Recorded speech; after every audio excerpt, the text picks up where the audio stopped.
In honor of Burger Day, I am going to be teaching y'all how to make burger buns.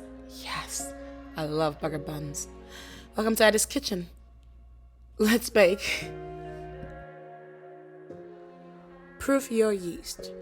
Warm milk, sugar, and yeast. Set it aside for 8 minutes until it foams. Let's make a Tangzhong. I don't know how you say it.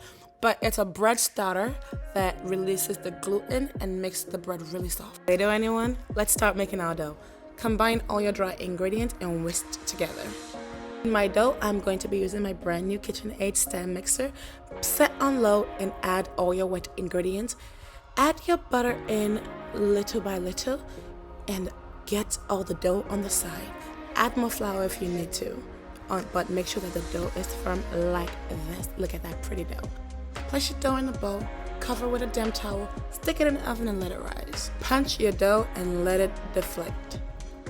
Cut your dough into 4 pieces and then walk your dough. Don't overwalk it, but gently pull your dough, turn it over, and on the side, tug it together to make that firm, round, tall burger top. Stick it on a pan and let it rise for another 30 to 45 minutes. Egg wash your buns. Stick it in the oven at 375 degrees for 18 minutes. And we are done. Look at this golden buns. If I keep saying buns like this, I'm gonna start talking and singing about buns. I like the word buns.